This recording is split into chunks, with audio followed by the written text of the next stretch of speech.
Peggy 16.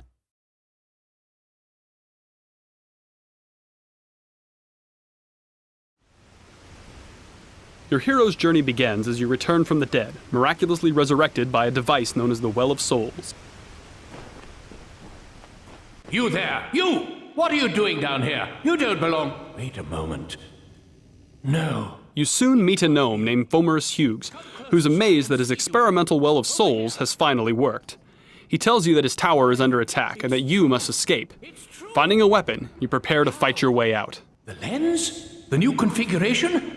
Perhaps... No, what am I thinking? No time for that now. We've got to get you out of there. Here you get your first glimpse of the Well of Souls, the place of your rebirth. Combat in Reckoning is intuitive and accessible. You can chain together basic attacks with a single button. Trouble?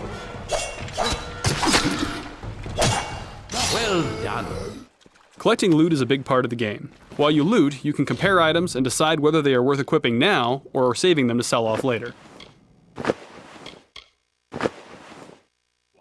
Just by varying the timing of your basic attacks, you'll perform special moves like launching an opponent into the air and juggling him. Using your shield for a well-timed parry can open up an even more damaging attack chain on your stunned opponent. Now we've fast-forwarded to the Dalentarth region, your first introduction to the outside world of Reckoning. It's a peaceful place, a relatively safe start to your hero's journey. You now have both primary and secondary weapons equipped, and even as a melee fighter, you'll unleash powerful battle magic on your enemies.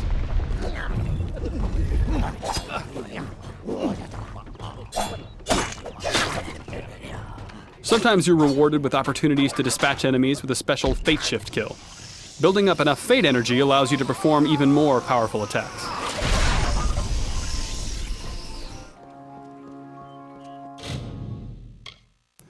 Reckoning features a robust crafting system. Here, for example, you might try your hand at sagecraft. Using this altar, you insert a magical gem into a longsword, upgrading it to a more powerful flaming sword.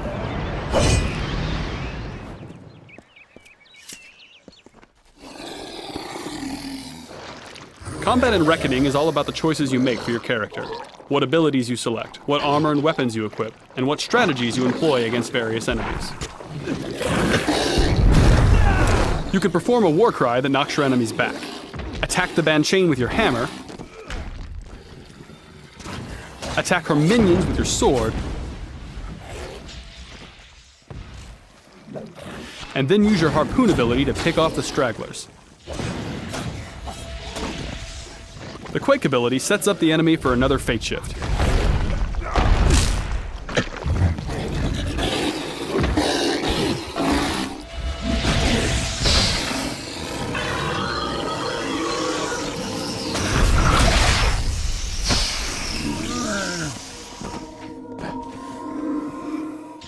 Finish off the remaining foes using the special attacks with your hammer.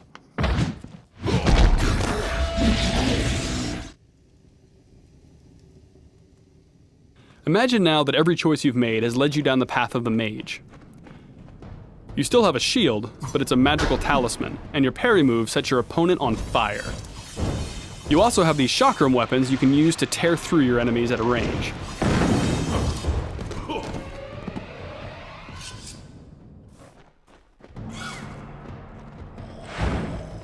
Magic is your main weapon and defense. You teleport to dodge attacks, and your Mark of Flame lets you tag enemies individually, then detonate them in a fiery explosion. Even as a magic-focused character, you still have primary and secondary weapons. In this case, you're using an ice staff and a pair of flame chakrams.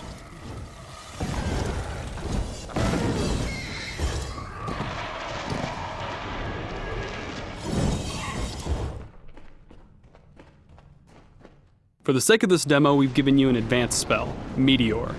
Here you can see the kind of power a high-level mage can unleash.